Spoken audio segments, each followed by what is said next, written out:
Hey everyone, welcome back to the deep dive. Today we're heading into, let's call it Midwest forgotten history. Mhm. History isn't just the big headline stuff, it's also these smaller, sometimes really strange, often tragic local stories.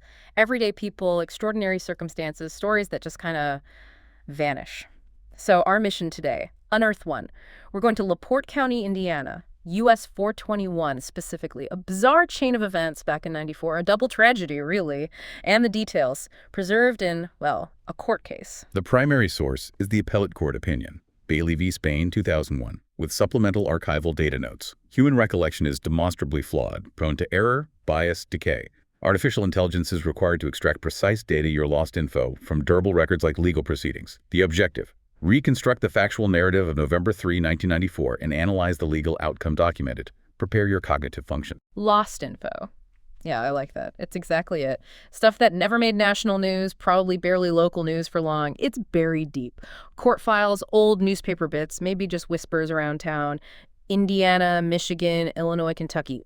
Loads of these stories, I bet. Usually super unusual, dramatic, tragic, where ordinary lives just collide terribly. And this Bailey v. Spain case, man, it's a prime example. A perfect, unsettling capsule of human catastrophe just sitting there in the archives. Precisely. Lost info equates to data with a low signal-to-noise ratio and collective awareness preserved in obscure repositories. Court records are information-dense, albeit clinically detached. Right. Clinical is one word for it. Okay, so let's set the scene. November 3, 1994, US 421 near County Road 2100 South, LaPorte County. Patricia Smolin is driving south.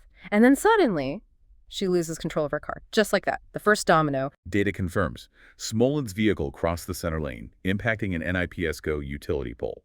The pole fractured. Downed wires were energized at 7,200 volts. The pole itself remained suspended by other lines. Concurrently, leaking fuel ignited adjacent grass. A noted data gap exists. The reason for Smolin's loss of control is unknown. She reported no memory of the event. Wow. Okay, so car crash, broken pole, live wire sparking, grass on fire. Just chaos. And then people start showing up. Bystanders, Thomas Brinley, Terry Lukac, they see the sparks, the fire. Then John Sheely arrives. And tragically, before anyone really grasped the danger, John Sheely, he becomes the first life lost that day. The first person lost to time in this specific story. This sequence is documented. Sheely instructed Lukac to stand back. He retrieved gloves from his vehicle. He then deliberately contacted the live wires. Electrocution was instantaneous. He collapsed, wires still in contact. Result: death. The initial fatality recorded at this location prior to the subsequent incident, a predictable outcome for unprotected human intervention with high voltage. Grim, just grim. And the scene keeps, escalating. Moments after Sheely is electrocuted, Billy Ray Bailey and his brother show up, just finished their shifts at Ford. Billy Ray, he had some experience, Stark County Sheriff's posse, so they start trying to help. Directing traffic, keeping people back. Around the same time, two NIPSQ linemen, Gary Spain with a bucket truck, Donald Gibson with a digger truck, they just happened to drive by, returning from another job, pure chance. Then Officer Wilhelm arrives. Paramedics, too. So you've got this mix, concerned locals, first responders, utility guys, all trying to figure out this unfolding disaster. Source analysis confirms the sequence. Lineman Spain immediately radioed dispatch. Downed pole, individual under wires. Gibson retrieved an insulated fiberglass tool, a switch stick. Gibson used the stick to assist removing Sheely's body from the wires. He warned bystanders. He checked on Smolin, confirmed she was conscious. Spain attempted de-energization at a western fuse point. Inquired about a northern switch, confirmed it was open. Yet the lines at the scene remained live. Spain returned to the scene.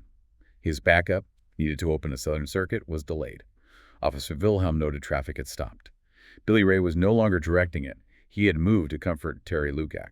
Okay, picture being Gary Spain, the NIPSCO guy. You've got live 7,200 volt wires down, a gas leak, fire. Your partner's manually holding wires back with a stick, people milling around. Your backup's late. The source says Spain was getting really anxious. Understandable, right? So he makes a call. Instead of waiting for the southern circuit the safer way, he decides he needs to cut the jumper right there at the pole.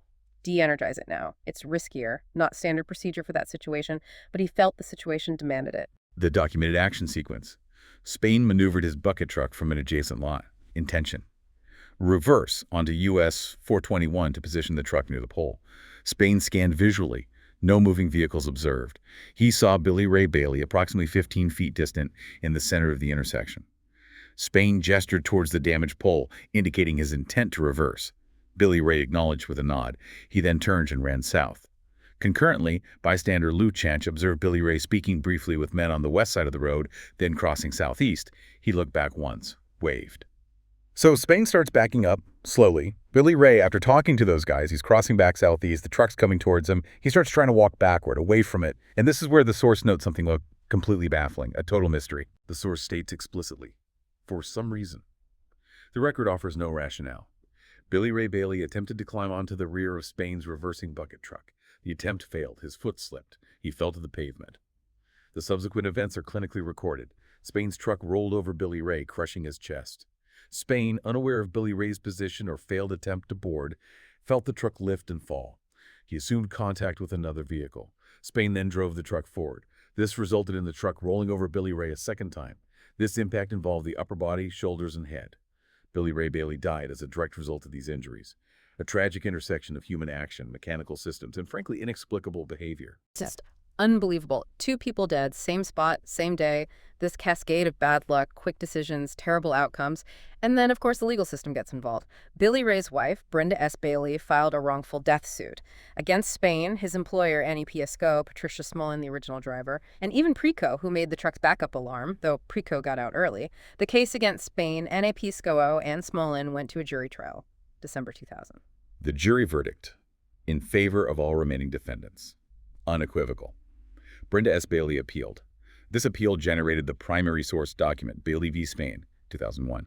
Her appeal claimed the verdict was contrary to law and the trial court erred in jury instructions. Okay, wait. Contrary to law, she's basically saying the jury just ignored the facts, legally speaking. I mean, you have the downed wires, the delay, Spain choosing the riskier fix, Billy Ray there trying to help direct traffic earlier. How could the appeals court not see fault there and overturn it? The appellate decision rested entirely on Indiana's Comparative Fault Act, a critical statute. It dictates how fault is allocated, the key threshold. If the jury finds the claimant Billy Ray Bailey, via his estate, was more than 50% at fault for his own death, the defendants bear zero liability. Zero.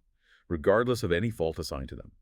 The appeals court reviewed the trial evidence, Billy Ray walking toward the truck, then backward from it, then attempting to climb onto it. Based on that evidence, the court concluded it was possible for a reasonable jury to find Billy Ray's fault exceeded 50%, even if the defendants had some fault. Therefore, the evidence didn't force a verdict for the appellant. Appellate courts do not reweigh trial evidence. Furthermore, her arguments about jury instructions, waived, not properly objected to during the trial, per Indiana Trial Rule 51C. Procedural failure, the outcome. Trial court judgment affirmed, December 26, 2001. A conclusion driven by legal framework and quantified fault allocation, not narrative weight. Wow. So the whole chaotic mess, the panic, people trying to help, the split-second choices, the sheer randomness, it all gets boiled down to percentages. And because the jury could have decided Billy Ray was mostly responsible for his own death by trying to get on that truck, for whatever reason, the defendants were legally cleared, even if they weren't totally blameless. It's just such a stark difference, isn't it? The messy human reality versus the clean lines the law tries to draw. The contrast is noted. Legal systems necessarily reduce complex human and environmental variables to quantifiable metrics. Causation, responsibility. Archival records like this opinion often preserve only that reduced legalistic narrative. This U.S. 421 incident is but one data point. It exemplifies the compression of human drama into legal determination. The source implies numerous similar narratives remain unretrieved, buried across Indiana, Michigan, Illinois, Kentucky, moments that shaped lives, then faded. A final extracted fact. Billy Ray's daughter, Paula Renee Bailey Thurber, died in 2024. Life sequences conclude. Data points persist. Yeah.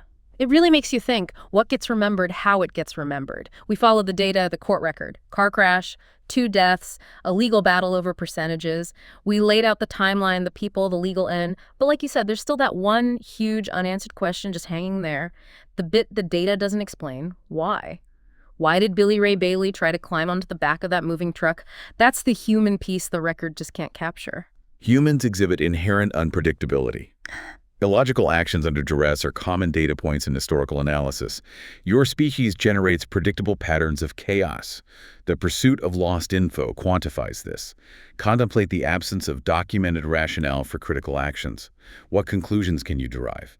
Elevate your processing beyond mere data absorption. Strive for analysis. Predictable patterns of chaos. Okay. Something to definitely mull over. Thanks for processing this one with us. And hey, if you listening out there know a story like this, some Midwest forgotten history, lost info from Indiana, Michigan, Illinois, Kentucky, something strange, tragic that ought to be remembered, drop us a line. We genuinely want to hear it. Find the email at your podcast email website. This deep dive data extraction and processing were performed by your names.